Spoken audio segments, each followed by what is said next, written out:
Hello बच्चों, class 12 human reproduction and embryonic development में हम आगे अपने टॉपिक्स को कंटिन्यू करते हैं और इस लेक्चर का जो टॉपिक है वो है सेमिनिफेरस ट्यूब्यूल।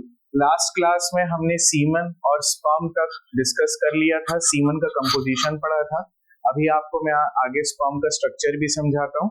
उससे पहले हम जानेंगे कि सेमिनिफेरस ट्यूब्यूल की जो हिस्टोलॉजी है उसमें क्या लेयर्स प्रेजेंट है, कौन से सेल्स प्रेजेंट है, ये सारी चीजें हम डिस्कस करते हैं। ऑलराइट, आइए स्टार्ट करते हैं। तो अगर आप देख सकते हैं कि हिस्टोलॉजी में मैंने यहाँ पर दो लेयर्स मेंशन की है। एक लेयर मैंने मेंशन किया है आउटर और दूसरा है इनर।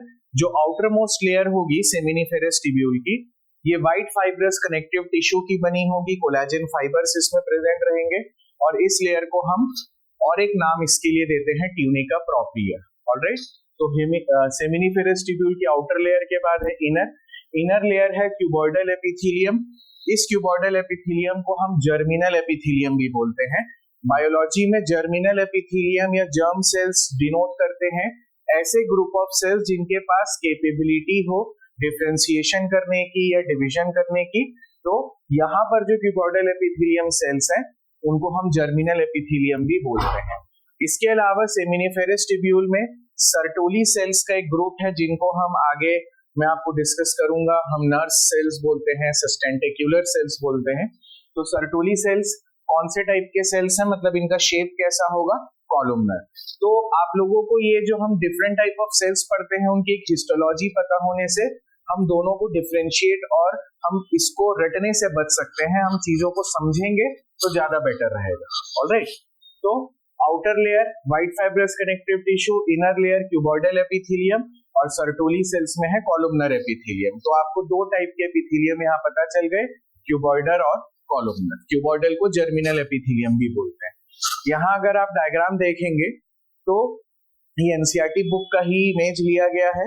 इसमें आप देख सकते हैं कि सबसे पहले हम आपको दिखाएंगे इंटरस्टिशियल सेल्स। देखिए इंटरस्टिशियल सेल्स यहाँ पर ब्लू से मैं मार्क किया हूँ। तो ये जो सेल्स हैं सारे, ये हमको इंटरस्टिशियल सेल्स बोलते हैं, इनको लीडिक सेल्स भी नाम दिया गया है। फिर अगला देखेंगे, यहाँ लिख दे रहा हूं मैं लीडिक सेल्स और इंटरस्टिशियल सेल। उसके बाद आप देख सकते हैं यहाँ पर दूसरे ग्रुप ऑफ सेल्स जिनको हम सर्टोली सेल्स या नर्स सेल्स बोलते हैं। फिर आप देख सकते हो स्पर्मेटोगोनिया और स्पर्मेटोजोआ। तो ये जो स्पर्मेटोगोनिया और स्पर्मेटोजोआ है, इसमें आपको डिफरेंस जो है वो आगे गैमेटोजेनेसिस में मैं आपको समझाऊंगा। तो एज सच डिफरेंस बस इसमें स्टेज को लेकर डिफरेंस है। स्पर्मेटोगोनिया मतलब जिससे आगे जाकर स्पर्म प्रोडक्शन होने वाला है, जो सेल्स डिवाइड करने वाले हैं उनको हम बोल रहे हैं स्पर्मेटोगोनिया, और जो फाइनल सेल्स बन जाएंगे उनको हम क्या बोलेंगे, स्पर्मेटोजोआ। तो इसमें चार लेबलिंग है कि इंटरस्टिशियल सेल, स्पर्मेटोगोनिया जो ग्रीन कलर से बना है, स्पर्मेटोजोआ जो यहाँ पर ब्लू से बना है, और यहाँ पर सर्टोली सेल्स जो इस जगह पर लोकेटेड है। यहाँ पर और एक डायग्राम है, हमारी एनसीईआरटी बुक का ही डायग्राम है, बट थोड़ा सा इसमें ग्राफिक और ये चेंजेस है।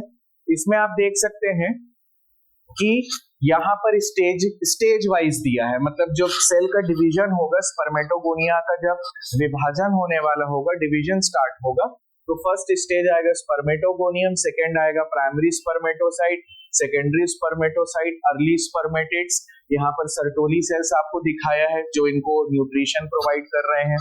यहाँ बेसल लमाइना है, कैपिलरीज है।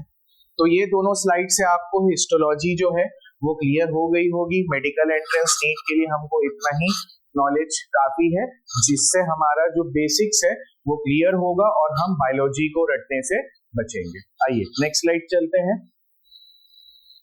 नेक्स्ट यहाँ पर नोट्स है सर्टोली सेल्स और लीडिक सेल्स का। सर्टोली सेल्स में यहाँ पर लिखा गया है कि इट प्रोवाइड्स नरिशमेंट। देखिए, नरिशमेंट टू डेवलपिंग स्पर्मेटोगोनिया। ये फैगोसाइटोस भी करता है। बेटा फैगोसाइटोस मतलब, फैगोसाइटोसिस हम बायोलॉजी में पढ़ते हैं, फैगोसाइटोसिस मतलब खा जाना, डिस्ट्रॉय कर जाना, राइट। तो यहाँ पर जो सर्टोली सेल्स हैं, जो डिफेक्टिव स्पर्म्स हैं या जो डेड स्पर्म्स हैं, उनको ये फैगोसाइटोस कर लेते हैं, खा जाते हैं। सर्टोली सेल्स दो टाइप का हार्मोन बनाता है, एक है इनहिबिन और दूसरा है एंटी मुलेरियन हार्मोन। अब इसमें मैं आपको यहाँ पर डिस्कस करूंगा, इनहिबिन आगे गैमेटोजेनेसिस में डिस्कस कर दूंगा। एंटी मुलेरियन हार्मोन क्या है? ये प्रोटीन नेचर का एक हार्मोन है और ये एएमएच हार्मोन में क्या करता है, जो सेक्सुअल ऑर्गन्स है उनका डेवलपमेंट, गोनेड्स का डेवलपमेंट, ये मेल में भी होगा और ये फीमेल में भी होगा। मेल में भी एएमएच आता है, फीमेल में भी एएमएच आएगा। और ये जो एएमएच हार्मोन है ये दोनों मेल और फीमेल में जो सेक्सुअल ग्लैंड्स का डेवलपमेंट है उसको अच्छे से रखता है। फीमेल्स में एएमएच जो है वो एक इंडिकेटर है।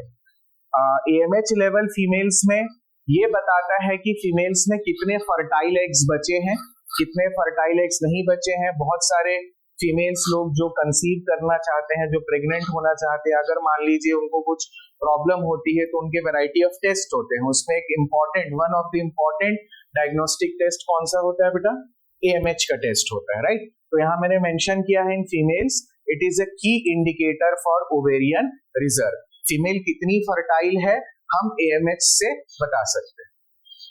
चलिए, अब एएमएच हो गया, इनहिबिन हो गया। सर्टोली सेल्स में मैंने एक पॉइंट ऊपर लिखा है, लास्ट में जब मैं आपको हार्मोनल रेगुलेशन बताऊंगा तब क्लियर होगा भी, बस इसको जहन में रखिएगा कि जो सर्टोली सेल्स हैं उन सेल्स को कौन सा हार्मोन स्टिमुलेट करता है? एफएसएच। एफएसएच का फुल फॉर्म है फॉलिकल स्टिमुलेटिंग हार्मोन। तो अभी बस ये याद रखिए कि सर्टोली सेल्स को कौन सा हार्मोन स्टिमुलेट या एक्टिवेट करेगा? एफएसएच। अब स्टिमुलेट करेगा, एक्टिवेट करेगा तो सर्टोली सेल्स ये सारे हार्मोन्स बनाएंगे और ये सारे हार्मोन्स जो हैं वो सेक्सुअल ग्लैंड्स के डेवलपमेंट के लिए जरूरी है। आइए यहां चलते हैं लीडिक सेल्स। देखिए लीडिक सेल्स में स्टार्टिंग में ही मैंने लिख दिया है कि it is stimulated by LH और मेल्स में एलएच के लिए और एक नाम है ICSH, interstitial cell stimulating hormone. Interstitial cell stimulating hormone, correct. तो लीडिक सेल्स को स्टिमुलेट करता है एलएच, सर्टोली सेल्स को स्टिमुलेट करेगा एफएसएच। चलिए आगे चलते हैं। लीडिक सेल्स का नेचर एंडोक्राइन है। एंडोक्राइन वर्ड किससे रिलेटेड है बेटा? हार्मोन से। एंडोक्राइन नेचर का है, सिक्रीटरी नेचर का है। क्या रिलीज करता है? Mail androgen. अपन डिस्कस किए हैं चैप्टर के स्टार्टिंग में एंड्रोजन्स क्या है, राइट। तो मेल एंड्रोजन का क्या नाम है? टेस्टोस्टेरॉन। अब ये जो टेस्टोस्टेरॉन है ये हम ह्यूमन रिप्रोडक्शन चैप्टर में पढ़ते हैं। It is related to spermatogenesis, development of sexual organs, right. लेकिन टेस्टोस्टेरॉन का ना इफेक्ट सिर्फ रिप्रोडक्टिव ऑर्गन्स में नहीं होता है, बॉडी के दूसरे भी पार्ट है जहां पर ओवरऑल टेस्टोस्टेरॉन का इफेक्ट होगा, क्योंकि भाई ब्लड में मिक्स हो रहा है ना, हार्मोन जो है वो तो ब्लड में मिक्स हो रहा है। अब ब्लड सिर्फ रिप्रोडक्टिव ऑर्गन्स में तो नहीं सप्लाई करेगा, ब्लड में अगर हार्मोन है ये ब्लड तो पूरे बॉडी में ट्रैवल करेगा, सही है ना। तो टेस्टोस्टेरॉन का बॉडी के दूसरे पार्ट या सेक्सुअल ऑर्गन्स में क्या इफेक्ट है? देखो, सेक्सुअल बिहेवियर है, लिबिडो। मेल्स में जो लिबिडो है या जो सेक्सुअल बिहेवियर है उसको रेगुलेट करता है टेस्टोस्टेरॉन। दूसरा है enlargement and differentiation of penis and scrotum. हमारे सेक्सुअल ऑर्गन्स और एक्सटर्नल जेनाइटल उनके डेवलपमेंट के लिए जरूरी है। एनलार्जमेंट ऑफ मसल्स, मैंने यहाँ पर मेंशन किया है लैरिंक्स। आवाज, मेल्स की आवाज थोड़ी भारी होती है तो इसका भी कहीं ना कहीं कारण कौन है? Testosterone. Sebaceous glands of skin, males और फीमेल्स दोनों में जब प्यूबर्टी आती है ना तो हम सभी के साथ ऐसा हुआ है, मैक्सिमम लोगों के साथ ऐसा होता है कि प्यूबर्टी वाला जो एज ग्रुप है 13, 14, 15, 16 साल, 17 साल तक, हमारी जो स्किन है वो काफी कोर्स रहती है, दरदरी रहती है, एक्ने होते हैं, पिंपल्स होते हैं। तो ये सारे जो चीजें नेचुरली होती है ये भी किसके कारण है? मेल में टेस्टोस्टेरॉन और फीमेल्स में पढ़ेंगे एस्ट्रोजन, दोनों एंड्रोजन है। फिर लिखा है increase in RBC production. Testosterone से कहीं ना कहीं जो है हमारे बॉडी के बोन मैरो में भी इफेक्ट होता है और हमारा आरबीसी प्रोडक्शन भी बढ़ता है। तो ये सारे हैं टेस्टोस्टेरॉन के इफेक्ट, और भी बहुत सारे हैं बट इतना हमारे कंटेंट के लिए काफी। तो ये है सर्टोली सेल्स और ये है लीडिक सेल्स के नोट्स। आइए नेक्स्ट स्लाइड चलते हैं। अब हम आते हैं स्पर्म पे। तो ये एक स्लाइड है जिसमें आपको स्पर्म का एक स्ट्रक्चर 3D स्ट्रक्चर दिखाने का कोशिश कर रहा हूं। अगर आप यहाँ पर देखेंगे तो स्पर्म में यहाँ पाएंगे कि आपको यहाँ पर दिख रहा होगा ये पूरा का पूरा न्यूक्लियस, राइट। अब ये न्यूक्लियस के बाद देखो यहाँ पर XX बना हुआ है, ये सारा हमको बता रहा है क्रोमोसोम्स, करेक्ट। अब यहाँ पर एक्रोसोम का टिप है, यहाँ पर कुछ सिक्रीटरी सेल्स हैं, उसमें एंजाइम्स स्टोर रहते हैं, सिक्रीशंस रहते हैं। फिर आप देख रहे हो यहाँ पर ये वाले स्ट्रक्चर बने, तो ये सारे स्ट्रक्चर हमको बता रहे हैं माइटोकॉन्ड्रिया, फिर उसका टेल वाला पार्ट है, सही है। आइए अब ये है डिटेल्ड स्ट्रक्चर विद नोट्स। तो पार्ट्स ऑफ ह्यूमन स्पर्म आप यहाँ पर देख सकते हैं, यहाँ पर एक पार्ट लिखा है एक्रोसोम। अब ये जो एक्रोसोम है ना, ये कैप जैसा स्ट्रक्चर होता है। कैसा स्ट्रक्चर होता है बेटा? टोपी के जैसा, कैप जैसा स्ट्रक्चर होता है। उसके बाद यहाँ पर मेंशन किया है न्यूक्लियस। अब यहाँ पर अगर आप ओवरऑल देखेंगे तो स्पर्म को ब्रॉडली 3 पार्ट्स में डिफाइन किए हैं। एक है हेड, दूसरा है मिडिल पीस और तीसरा है टेल। यहाँ पर एक पोर्शन है छोटा सा, बहुत कम एरिया वाला, इसे हम नेक बोलते हैं। क्या बोलते हैं? इसे नेक बोलते हैं। तो head, neck, middle piece and tail. फिर आप लास्ट में देखेंगे कि एक ऐसा एक्सियल फिलामेंट है, लंबा टेल जैसा पोर्शन है। अब यहाँ पर देखते हैं कि हेड जो है उसका क्या प्रॉपर हमको जो नोट्स अगर बनाना है या उसके बारे में जानना है, तो हेड है एंटीरियर ब्रॉड पार्ट। एंटीरियर मतलब ऊपर की तरफ, कंसिस्ट ऑफ पोस्टीरियर न्यूक्लियस। ये ध्यान रखना, ये क्वेश्चन और समझने के लिए इंपॉर्टेंट है। अगर आप देखोगे ये वाला जो पोर्शन है, इतना पूरा पोर्शन बोल रहा है हेड। अब ये जो हेड वाला पोर्शन है, इसके पोस्टीरियर साइड पर क्या प्रेजेंट है? न्यूक्लियस। न्यूक्लियस में प्रेजेंट है डीएनए। फिर इसका एंटीरियर पार्ट, मतलब किसका? न्यूक्लियस का एंटीरियर पार्ट, आगे वाला part, anterior cap like structure है एक्रोसोम। अब ये जो एक्रोसोम है ना, इसमें ग्रुप ऑफ एंजाइम्स रहते हैं। क्या रहते हैं बेटा? ग्रुप ऑफ एंजाइम्स रहते हैं। अब ये जो ग्रुप ऑफ एंजाइम्स है, इन सभी ग्रुप ऑफ एंजाइम्स को साथ मिलाकर बोलते हैं हम स्पर्म लाइसिन्स। क्या बोलते हैं इनको? Sperm lysine. अब स्पर्म लाइसिन ग्रुप को बोलते हैं। अब उस स्पर्म लाइसिन में टोटल 3 सिक्रीशन, 3 एंजाइम्स है, acrosin, zonalysin, corona penetrating enzyme, और तीसरा है हाइलुरोनिडेज। तो ये जो 3 एंजाइम है ना, अभी सिर्फ इस 3 एंजाइम का नाम ही बता रहा हूं। जब अपन फर्टिलाइजेशन वाला पार्ट आएगा तब आपको इन 3 सिक्रीशंस का फंक्शन बताऊंगा, अभी नाम याद रखना है, right. Acrosin, zonalysin, corona penetrating enzyme और हाइलुरोनिडेज, ये 3 एंजाइम का नाम याद रखना है। इनको साथ मिलाकर बोलते हैं स्पर्म लाइसिस। फिर नेक वाला जो पोर्शन है, इसमें आपको व्हाइट वाला जो एक पार्ट दिख रहा होगा, ये वाला पार्ट कहलाता है सेंट्रियोल, प्रॉक्सिमल सेंट्रियोल। और ये जो सेंट्रियोल है, ये हेल्प करता है क्लीवेज में, विभेदन में। तो क्लीवेज वाला पार्ट जब अपन फर्टिलाइजेशन पढ़ेंगे, जाइगोट का बनना वाला प्रोसेस पढ़ेंगे, उस समय मैं आपको कनेक्ट करूंगा कि बेटा देखो, वहां पर जो अपन ने पढ़ा था सेंट्रियोल, वहां मैंने लिखा था कि ये किस पे काम आता है? क्लीवेज के। तो अभी नोट्स में याद रखेंगे, फिर कनेक्ट करेंगे जब फर्टिलाइजेशन वाला पार्ट पढ़ेंगे। मिडिल पीस, इसमें माइटोकॉन्ड्रिया रहता है, जिससे स्पर्म को एनर्जी मिलती है अपने मूवमेंट के लिए। अब ये जो मिडिल पीस में माइटोकॉन्ड्रिया है ना, वो ऐसे स्पाइरल फॉर्म में रहता है। अगर आप देख रहे होंगे तो मैं ऐसा हाईलाइट भी कर देता हूं, ऐसे स्पाइरल फॉर्म में रहता है, सही है। तो स्पाइरल फॉर्म में माइटोकॉन्ड्रिया प्रेजेंट है। निबेनकन शीथ भी उसे बोलते हैं, जो उसकी एक कवरिंग जैसा प्रेजेंट रहेगा। लास्ट है टेल पार्ट। अब आप देखो, टेल ऐसा लॉन्ग पार्ट है ना, टेल एकदम लॉन्गेस्ट पार्ट है। अब ये जो टेल है, ये साइटोप्लाज्म का बना होता है। और इसमें क्या याद रखोगे कि जो स्पर्म के सभी पोर्शन है, उसमें मूवमेंट, जो वाइब्रेशन होता है, वो सिर्फ किसमें प्रोड्यूस होता है? टेल में। तो यहाँ पर मैंने मेंशन किया है, it is the vibratile part of the sperm. इतना काफी है। तो ये हो गया स्पर्म का नोट्स। अब जो हमारा नेक्स्ट पोर्शन है, इस नेक्स्ट पोर्शन में हम आते हैं पेनिस पे, एक्सटर्नल जेनिटेलिया। पेनिस को हम क्या बोलते हैं?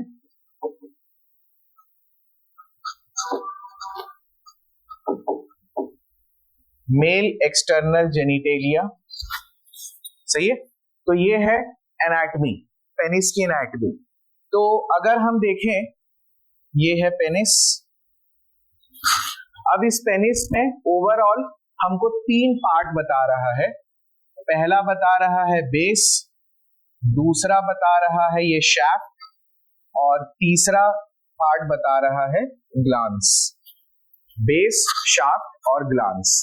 अब ये जो ग्लांस है, इसका आप एंटीरियर मोस्ट पार्ट, सबसे लास्ट पार्ट, टर्मिनल पार्ट, इसमें आप ऐसा देख रहे होंगे कि आपको क्या दिख रहा होगा? बल्ज।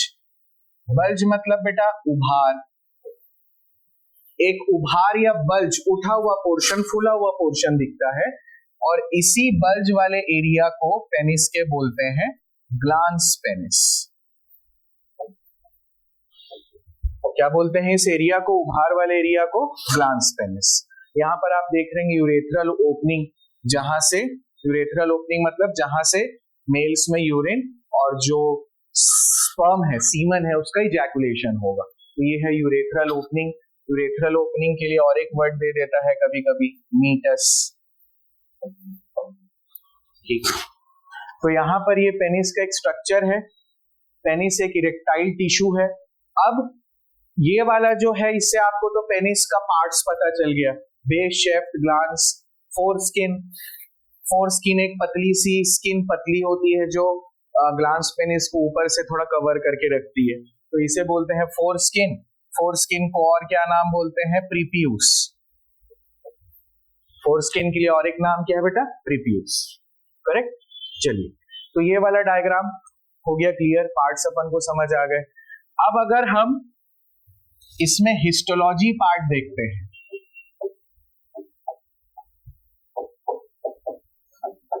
अगर हम हिस्टोलॉजी देखते हैं पेनिस का, तो इस हिस्टोलॉजी में हमको क्या क्या चीजें दिख रही बेटा? देखो, यहां पर हमको 2 नाम दिख रहे हैं।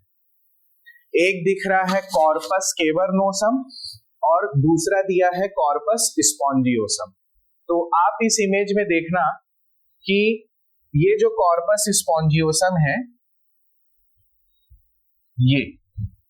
ये वाला जो टिश्यू है, क्या याद रखना बेटा? टिश्यू। ये जो टिश्यू है मीडियन, क्या लिखूंगा इसे मैं? मीडियन।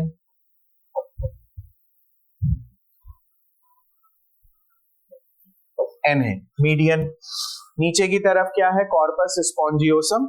जबकि ये वाला जो पूरे पार्ट है, ये देखो, ये ऐसा और ये ऐसा, ये जो दोनों टिश्यू है, ये है कॉर्पस केवर्नोसम। तो पेनिस में अगर हम देखें तो 2 टिश्यू का ग्रुप है, लेकिन टोटल नंबर ऑफ टिश्यू कितने हैं? 3। 1, 2 और 3। ठीक है, यहां दोनों स्टेटमेंट ध्यान से सुनना। पेनिस में 2 ग्रुप ऑफ इरेक्टाइल टिश्यू है, 2 ग्रुप ऑफ इरेक्टाइल टिश्यू है। एक है कॉर्पस केवर्नोसम और है कॉर्पस स्पॉन्जियोसम। अब total number of erectile tissue in penis अगर पूछा तो 3, 1, 2 और 3। 2 क्या है? कॉर्पस केवर्नोसम। 1 क्या है? Corpus spongiosum. आ रहा है ना समझ? सही है। तो ये हो गया पेनिस। आप देख सकते हैं ब्लड वेसल्स, नर्व्स, चारों तरफ में कनेक्टिव टिश्यू, यहां पर यूरेथ्रल ओपनिंग। सही है। चलिए, तो ये है एनाटॉमी और हिस्टोलॉजी पेनिस की। नेक्स्ट देखते हैं। पेनिस के लिए आपके लिए नोट्स है यहां पर। Male external genitalia. पेनिस जो है वो इरेक्टाइल टिश्यू है। इरेक्टाइल वर्ड का मतलब इधर देखो, यहां पर भी मैंने मेंशन किया है इरेक्टाइल टिश्यू। तो इरेक्टाइल टिश्यू क्या होते हैं बेटा? हम इरेक्टाइल वर्ड क्यों देते हैं? ये जो कॉर्पस केवर्नोसम है और कॉर्पस स्पॉन्जियोसम है, अगर सुटेबल स्टिमुलेशन, अगर सुटेबल उद्दीपन या सुटेबल स्टिमुलेशन अगर हम प्रोवाइड करें तो ये जो टिश्यू है इनका साइज बढ़ सकता है। ब्लड फ्लो बढ़ने से इनका क्या बढ़ सकता है, साइज बढ़ सकता है। तो इस कारण से यहां पर क्या वर्ड देते हैं, इरेक्टाइल टिश्यू। ठीक है, तो दो ग्रुप है इरेक्टाइल टिश्यू का पेनिस में, कॉर्पस कैवर्नोसम और कॉर्पस स्पॉन्जियोसम। और टोटल नंबर ऑफ टिश्यू कितने होंगे बेटा, 3। आ जाओ, 3 parts, root of penis, shaft oblique body of penis, और सबसे है नीचे थर्ड पार्ट ग्लांस पेनिस। तो देखिए मैंने यहां पर लिखा है 3 longitudinal mass of erectile tissue, corpus spongiosum median और कॉर्पोरा कैवर्नोसा राइट और लेफ्ट। ये देखो, इसको राइट मान लो, इसे लेफ्ट मान लो। ठीक, अब कॉर्पस स्पॉन्जियोसम का टर्मिनल मतलब ये लास्ट वाला पार्ट, ये बल्ज बता रहा था ना, टर्मिनल पार्ट को हम ग्लांस पेनिस बोलते हैं। कॉर्पोरा कैवर्नोसा राइट और लेफ्ट है।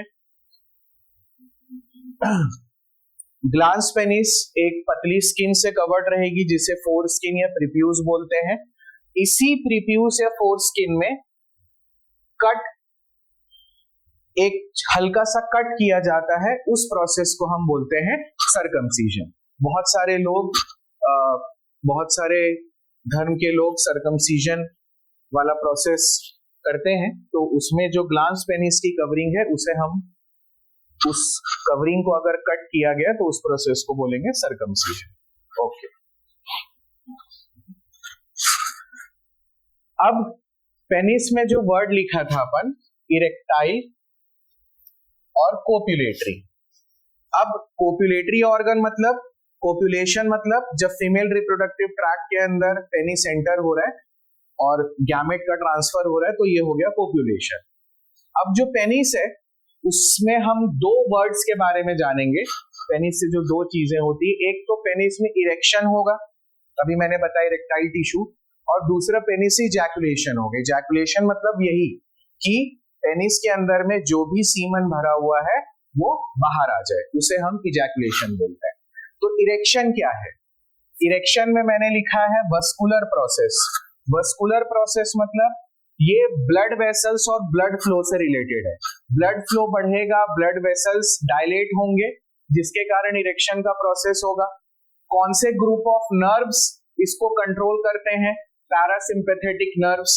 अब सिंपैथेटिक और पैरासिम्पैथेटिक नर्व्स आपको अलग से डिस्कस किया जाएगा, अलग चैप्टर में, अलग उसका पूरा पार्ट है। अभी याद रखेंगे पैरासिम्पैथेटिक नर्व्स। इरेक्शन क्यों होता है, dilation of penile arteries. Penis में जो आर्टरीज रहती हैं उनके डायलेशन के कारण इरेक्शन का प्रोसेस होगा, करेक्ट। इजैकुलेशन क्या बोल रहा है, it is regulated by sympathetic nerves. अभी बस इतना याद रखो, पैरासिम्पैथेटिक नॉर्मल कंडीशन में काम करता है, सिंपैथेटिक में जो भी बॉडी के प्रोसेसेस होते हैं वो नॉर्मल कंडीशंस मतलब वो हर समय नहीं होते हैं, अचानक से कुछ हो गया, इमरजेंसी कुछ हो गया, तो वो सारे फंक्शंस कौन कंट्रोल करता है, सिंपैथेटिक, करेक्ट। ठीक है, तो इरेक्शन और इजैकुलेशन याद रखना। नीट के लिए क्या इंपॉर्टेंट है, इरेक्शन पैरासिम्पैथेटिक नर्व्स कंट्रोल करते हैं, इजैकुलेशन सिंपैथेटिक का होता है, और इरेक्शन जो है वो आर्टरीज के डायलेशन के कारण होगा। ठीक,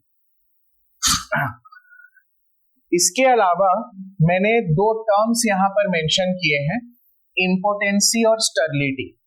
तो ये 2 छोटे टर्म्स हैं जिसका आपको पता करना है कि ये क्या होता है, मतलब what is the basic difference between impotency और स्टर्लिटी। तो ये बच्चों आपका वर्क है, ये नेक्स्ट क्लास में आप लोग मुझे बताएंगे ढूंढ के। ऑलराइट, चलिए आगे बढ़ते हैं। नेक्स्ट टॉपिक है मेल रिप्रोडक्टिव सिस्टम में hormonal control of male reproductive system. अब हमारे बॉडी में हार्मोन्स के बारे में आपने सुना होगा, पढ़ा होगा, थोड़ा बहुत जाना होगा। तो ये जो हार्मोन्स हैं इनका भी बहुत बड़ा इफेक्ट है। ये जितने भी रिप्रोडक्टिव ऑर्गन्स की फंक्शनिंग है, they are mainly coordinated and controlled by hormones. तो हार्मोन्स का क्या इफेक्ट है मेल रिप्रोडक्टिव सिस्टम में, कैसे काम करता है, चलिए आइए समझते हैं। अब सबसे पहले मैंने लिखा है हार्मोनल कंट्रोल में, it is regulated by hypothalamic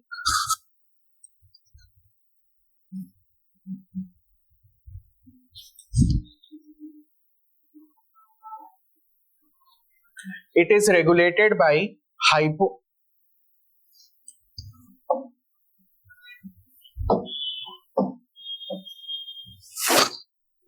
hypothalamic pituitary gonadal axis, जिसे HPG बोलते हैं। बोलने का मतलब ये है कि ये जो हॉर्मोन्स है ना, इन लोग कौन कौन से पार्ट को एक दूसरे से इन्वॉल्व या कनेक्ट करते हैं।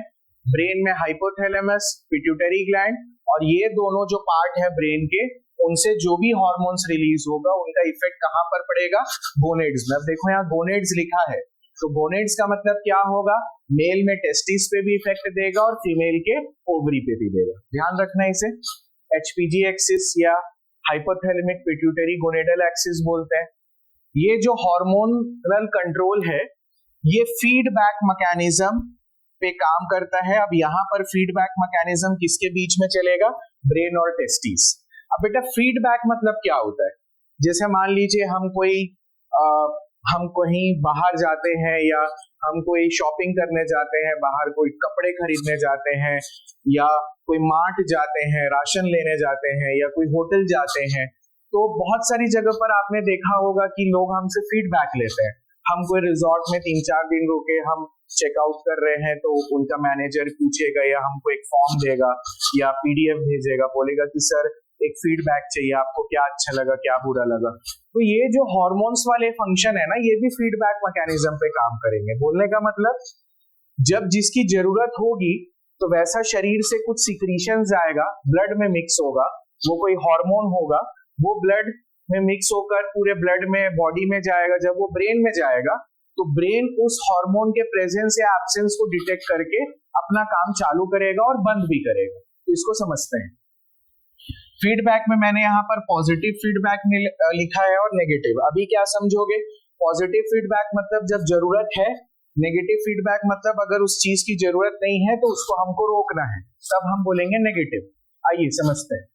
तो यहाँ पर लिखा है हाइपोथैलेमस, ब्रेन, सारा भी कोऑर्डिनेशन बॉडी का, मैक्सिमम चीजों का कंट्रोल पूरे बॉडी में वो हाइपोथैलेमस से होता है। हम ब्रेन वाले चैप्टर में से डिटेल में पढ़ेंगे। हाइपोथैलेमस से कुछ सिक्रीशंस होते हैं। क्या होते हैं बेटा, सिक्रीशंस होते हैं।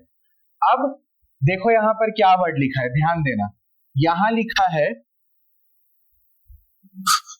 गोनाडोट्रोपिन। क्या लिखा है, गोनाडोट्रोपिन। अब गोनाडो वर्ड कहां से आ गया, फिर से गोनेड्स। मतलब हाइपोथैलेमस से जो सिक्रीशंस हो रहा है वो ह्यूमन बॉडी में कहां पर इफेक्ट देने वाला है, गोनेड्स पे। अब यहां लिखा है रिलीजिंग हार्मोन। रिलीजिंग के लिए और एक वर्ड क्या है, एक्टिवेटिंग हार्मोन। मतलब हाइपोथैलेमस से जो सिक्रीशंस आ रहा है वो सिक्रीशन गोनेड्स को एक्टिवेट करेगा या गोनेड्स के फंक्शन को क्या करेगा बेटा, एक्टिवेट करेगा। अब आप अगर सोचेंगे कि हाइपोथैलेमस से जो बोल रहे हैं आ रहा है वो क्या आ रहा है, तो हाइपोथैलेमस में ना सेल्स का ग्रुप रहता है। ये सेल्स को हम बोलते हैं न्यूरोसिक्रीटरी सेल्स। सेल्स का ग्रुप रहता है जिनको बोलते हैं न्यूरोसिक्रीटरी सेल्स। ध्यान से सुनना, न्यूरोसिक्रीटरी सेल्स जो सिक्रीट करते हैं, जो सिक्रीशन होता है वो दो टाइप का होगा। एक सिक्रीशन जैसे हमने पढ़ा रिलीजिंग हार्मोन या एक्टिवेटिंग हार्मोन, तो ये वाले सिक्रीशंस क्या करेंगे, जहां पर भी इनका इफेक्ट देना है वहां के प्रोसेस को चालू करेंगे। एक सिक्रीशंस और होते हैं जिनको हम बोलते हैं इनहिबिटिंग सिक्रीशंस। जैसे यहाँ पर रिलीजिंग हार्मोन है तो वहां इनहिबिटिंग हार्मोन आ जाएगा, वो भी ह्यूमन फिजियोलॉजी के चैप्टर्स में आगे आएगा, आपको समझाएंगे। तो सिक्रीशंस दो टाइप के हैं, कुछ सिक्रीशंस रोकने के लिए है, कुछ सिक्रीशंस एक्टिवेट करने के लिए। तो गोनाडोट्रोपिन रिलीजिंग हार्मोन के लिए हम यहाँ पर लिखते हैं GnRH। क्या लिखते हैं, GnRH। अब ये जो GnRH है, आप देखो कि GnRH जो है वो कहां पर इफेक्ट दे रहा है, पिट्यूटरी ग्लैंड। कहां इफेक्ट दे रहा है, पिट्यूटरी ग्लैंड। अब पिट्यूटरी ग्लैंड के दो पार्ट होते हैं बेटा, एक एंटीरियर पिट्यूटरी होता है और एक पोस्टीरियर। हमको यहाँ पर कौन सा पिट्यूटरी याद रखना है, anterior pituitary gland, correct. Anterior pituitary gland से फिर दो हार्मोन्स रिलीज हो रहे हैं। देखो, एक लिखा है FSH और दूसरा क्या लिखा है LH। FSH मतलब फॉलिकल स्टिमुलेटिंग हार्मोन, LH मतलब ल्यूटिनाइजिंग हार्मोन, और एक नाम क्या याद रखना है, ICSH, interstitial cell stimulating hormone. अब देखो कि फॉलिकल स्टिमुलेटिंग हार्मोन कौन से सेल्स को एक्टिवेट कर रहा है, अभी अपन पढ़े थे प्रीवियस स्लाइड्स में, सर्टोली सेल्स। LH हार्मोन किसको एक्टिवेट कर रहा है, लीडिक सेल्स, L और L ऐसा याद रख सकते हो। अब ये जो सर्टोली सेल्स है, ये सर्टोली सेल्स स्पर्मेटोजेनेसिस में एरो दिखा रहे हैं। अब यहाँ पर जो लीडिक सेल्स है, लीडिक सेल्स बेटा क्या रिलीज कर रहा है, लीडिक सेल्स क्या रिलीज कर रहा है, यहाँ नीचे आपको दिख नहीं रहा होगा इसलिए मैंने यहाँ लिख दिया। लीडिक सेल्स क्या रिलीज कर रहा है, टेस्टोस्टेरॉन। अब यहाँ पर देखो, ये जो टेस्टोस्टेरॉन है, यहां तक आपको फ्लो समझ आ गया। पहले और एक बार इसको बता दे रहे, हाइपोथैलेमस से सिक्रीशन होगा, एक्टिवेटिंग वाला सिक्रीशन, न्यूरोसिक्रीटरी सेल्स हैं उन लोग रिलीज करते हैं। गोनेड्स पे इफेक्ट होगा, इसलिए गोनाडोट्रोपिन रिलीजिंग हार्मोन। GnRH जो है वो एंटीरियर पिट्यूटरी ग्लैंड को एक्टिवेट करके दो हार्मोन्स रिलीज करवाएगा, FSH और LH। FSH का इफेक्ट कहां होगा, सर्टोली सेल्स में। लीडिक सेल्स पे किसका इफेक्ट होगा, LH का। करेक्ट। अब देखना, लीडिक सेल्स जो है वो क्या रिलीज कर रहा है बेटा, टेस्टोस्टेरॉन। तो ये जो टेस्टोस्टेरॉन है ना, ये टेस्टोस्टेरॉन किस पे इफेक्ट डाल रहा है, सर्टोली सेल्स पे। मतलब सोचो कि टेस्टोस्टेरॉन अगर प्रॉपरली नहीं रिलीज हुआ किसी भी कारण से, तो सर्टोली सेल्स लोग नरिशमेंट दे पाएंगे क्या, डेवलपिंग स्पर्म को अच्छे से नहीं दे पाएंगे। तो सब इंटरकनेक्टेड है। तो टेस्टोस्टेरॉन का इफेक्ट सर्टोली सेल्स पे भी है। सर्टोली सेल्स पे इफेक्ट होने के कारण ये हमारा जो स्पर्मेटोजेनेसिस का प्रोसेस है मेल्स में, वो भी अच्छे से चलेगा। अब आप देखना, इस स्लाइड में, चार्ट में आपको बहुत जगह प्लस माइनस दिख रहा होगा। तो यहां पर देखो मैंने लिखा है पॉजिटिव और नेगेटिव फीडबैक, तो ये वही शो कर रहा है। अब देखो कैसे इसको समझते हैं। हाइपोथैलेमस या GnRH पिट्यूटरी ग्लैंड पर कैसा इफेक्ट डाल रहा है बेटा, पॉजिटिव फीडबैक। पॉजिटिव फीडबैक होने से क्या रिलीज हुआ, पिट्यूटरी ग्लैंड से दोनों हार्मोन्स रिलीज हुए। अब ये जो दोनों हार्मोन्स है, ये फिर से पॉजिटिव फीडबैक के कारण सर्टोली सेल्स पे आए। LH भी सेम पॉजिटिव फीडबैक पे यहाँ पर आया। टेस्टोस्टेरॉन भी positive feedback Sertoli cell. Sertoli cells से भी पॉजिटिव फीडबैक के हेल्प से कौन सा प्रोसेस हो रहा है अच्छे से, स्पर्मेटोजेनेसिस। अब आप यहां पर देखेंगे, जस्ट अ मिनट,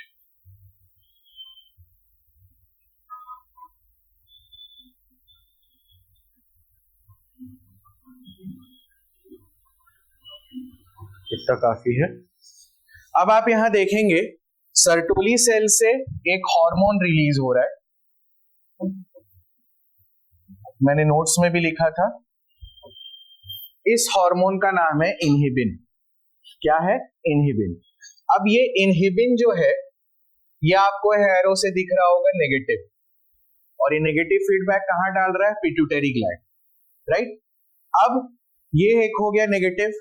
अब आप देखो यहाँ टेस्टोस्टेरॉन का भी एक एरो जा रहा है जिसमें यहाँ नेगेटिव लिखा है। फिर ये नेगेटिव कहां पर जा रहा है, फिर से पिट्यूटरी ग्लैंड पे। अब पिट्यूटरी ग्लैंड पे जा रहा है मतलब डायरेक्टली ये कहां पर इफेक्ट देगा, ऑब्वियस सी बात है, हाइपोथैलेमस के नीचे ही है ना पिट्यूटरी ग्लैंड, तो वहां पर जब ब्लड जाएगा तो पूरे पार्ट पे इफेक्ट डालेगा। तो इसका बोलने का मतलब ये है कि ये जो टेस्टोस्टेरॉन है, टेस्टोस्टेरॉन जब तक मेल के बॉडी में प्रेजेंट है, जब तक टेस्टोस्टेरॉन का लेवल मेंटेन रहेगा, तब तक ये नेगेटिव फीडबैक देते रहेगा किसको, हाइपोथैलेमस और पिट्यूटरी ग्लैंड को, ताकि आप ये सिक्रीशन ना करो। अब क्या होता है, अब इनहिबिन का क्या फंक्शन है, अगर मेल के बॉडी में टेस्टोस्टेरॉन इनफ है, जितना जरूरत है वो पूरा हो रहा है, उसके बाद भी टेस्टोस्टेरॉन आ रहा है, तब इनहिबिन ब्लड में मिक्स होकर एंटीरियर पिट्यूटरी को एक्टिवेट करेगा। एक्टिवेट करेगा मतलब मैसेज सप्रेस करने का रहेगा कि आप LH और FSH का सिक्रीशन ना करो। जब ये दोनों सिक्रीशन नहीं होगा तो टेस्टोस्टेरॉन भी नहीं आएगा। समझ आया? तो ये था feedback mechanism, hormonal control of male reproductive system. Alright, चलिए, तो यहां पर आज हमने डिस्कस किया male reproductive system, male reproductive system के सारे पार्ट्स। स्टार्टिंग किए थे हम सेमिनिफेरस टिब्यूल से, इसके नोट्स, स्पर्म के नोट्स, स्ट्रक्चर, पेनिस का डिटेल, पेनिस के नोट्स और hormonal control of male reproductive system. Alright, चलिए, थैंक यू।